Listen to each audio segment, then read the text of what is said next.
News, सच जरूरी है। नमस्कार दर्शकों, आप देख रहे हैं MNS न्यूज टीवी और मैं हूं आपके साथ श्रद्धा तिवारी। तो आइए देखते हैं आज की खास खबर। खत्म हुआ मंत्री पद न मिलने का मलाल, धनंजय मुंडे के समर्थन में आए छगन भुजबल। संतोष देशमुख हत्याकांड में 2 शहरों में दबोचे गए 3 फरार आरोपी। निरस्त होगा देवेंद्र फडणवीस का निर्वाचन। तो आइए देखते हैं खबरें विस्तार से। खत्म हुआ मंत्री पद न मिलने का मलाल, धनंजय मुंडे के समर्थन में आए छगन भुजबल। महाराष्ट्र में विधानसभा चुनाव के नतीजों के बाद विभागों का बंटवारा किया गया। इस बार बंटवारे में कई मुख्य नेताओं के नाम को शामिल नहीं किया गया, जिसको लेकर महायुति गठबंधन के कई नेताओं के बीच असंतोष फैल गया। ऐसे ही एक नेता है छगन भुजबल। छगन भुजबल महायुति में ओबीसी समुदाय को प्रतिनिधित्व करते हैं। हालांकि फिर भी महाराष्ट्र के कैबिनेट और विभागों के आवंटन में एनसीपी के छगन भुजबल को जगह नहीं दी गई। इस पर उन्होंने कड़ा विरोध किया और सरकार के प्रति अपनी नाराजगी भी जाहिर की। इस मुद्दे को लेकर यह भी कहा गया है कि छगन भुजबल को शामिल करना या न करना पूरी तरह से एनसीपी के प्रमुख नेता अजित पवार का फैसला था। इसमें पूरी महायुति का कोई हस्तक्षेप नहीं था। अपनी नाराजगी जाहिर करते हुए एनसीपी नेता छगन भुजबल ने कहा कि जिस इंसान ने पार्टी के लिए अच्छा काम करता है उसे जगह नहीं मिलेगी तो वो तो नाराज होगा ही। इसके अलावा उनसे यह भी पूछा गया कि धनंजय मुंडे का मंत्री पद जा सकता है तो क्या वे इस पद को स्वीकार करेंगे। इस पर छगन भुजबल ने कहा कि धनंजय मुंडे की सीट को लेकर उनका कोई लेना देना नहीं है और न ही वे किसी का मंत्री पद छीना चाहिए चाहते हैं।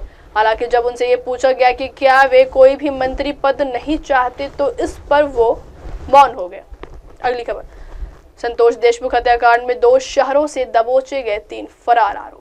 पुलिस ने बीड़ के सरपंच संतोष देशमुख की हत्या में शामिल फरार आरोपियों को पकड़ने के लिए दिन रात एक कर दिया। इस मामले में 2 फरार आरोपियों सहित 3 लोगों को पुणे और कल्याण से गिरफ्तार किया। अधिकारियों ने शनिवार को यह जानकारी दी। उन्होंने बताया कि 2 वांटेड आरोपी सुदर्शन चंद्रभान घुले और सुधीर सांगले की पुणे से पकड़ा गया, जबकि सिद्धार्थ सोनवने को ठाणे जिले के कल्याण से पकड़ा गया। घुले और सांगले का नाम हत्या मामले में प्राथमिकी में दर्ज है, जबकि सोनवने का नाम जांच के दौरान सामने आया। सूत्र के मुताबिक पुलिस को संदेह है कि मसाजोग गांव निवासी सोनवने सरपंच संतोष देशमुख के गतिविधियों पर नजर रखता था और अन्य आरोपियों को इसकी जानकारी देता था।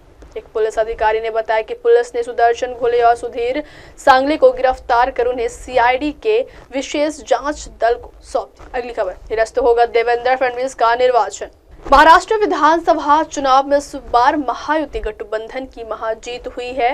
महाराष्ट्र में महायुति गठबंधन की महाजीत को लेकर विपक्ष में हंगामा हो गया और सरकार के सत्ता में आने के 1 महीने बाद भी विपक्ष को यह जीत हजम नहीं हुई है और इस जीत का कड़ा विरोध होने लगा और अब इसके लिए बंबई उच्च न्यायालय का दरवाजा खटखटाया गया। कांग्रेस नेता प्रफुल्ल विनोद राव गुर्दे के इस कदम से महाराष्ट्र के मुख्यमंत्री देवेंद्र फडणवीस की अड़चनें अब बढ़ सकती हैं और उनकी कुर्सी को भी खतरा हो सकता है। बता दें कि विपक्ष पहले इस ताक में बैठा हुआ है और फडणवीस के खिलाफ बड़ा खड़ा होने का बस एक मौका ढूंढ। कांग्रेस नेता प्रफुल्ल विनोद राव गुर्दे ने महाराष्ट्र विधानसभा चुनावों में मुख्यमंत्री देवेंद्र फडणवीस की जीत में प्रक्रियागत खामियों का दावा करते हुए शनिवार को बंबई उच्च न्यायालय की नागपुर पीठ का दरवाजा खटखटाया। महाराष्ट्र विधानसभा के लिए पिछले साल हुए चुनाव में गुर्दे नागपुर दक्षिण पश्चिम निर्वाचन क्षेत्र में फडणवीस से 39,710 मतों से हार गए थे। गुर्दे की वकील एबी मून ने बताया कि उन्होंने उच्च न्यायालय में याचिका दायर की है क्योंकि चुनाव के दौरान कई अनिवार्य प्रावधानों का पालन नहीं किया गया। मून ने कहा कि उन्होंने अदालत से परिणाम को अमान्य घोषित करने का आग्रह किया। पूर्व मंत्री एवं कांग्रेस नेता यशोमती ठाकुर, जिन्हें तियोसा सीट से हार मिली थी, पार्टी के उनके 5 सहयोगी और एक रकापा नेता ने भी इसी तरह की याचिकाएं दायर की। अब वक्त हो चला दर्शकों ब्रेक का। ब्रेक से लौटने के बाद देखिएगा देश और दुनिया की तमाम बड़ी खबरें। बने रहिए MNS न्यूज टीवी पर। नमस्कार। MNS न्यूज पुढील वाटचाली आप देख रहे हैं MNS न्यूज, सच जरूर।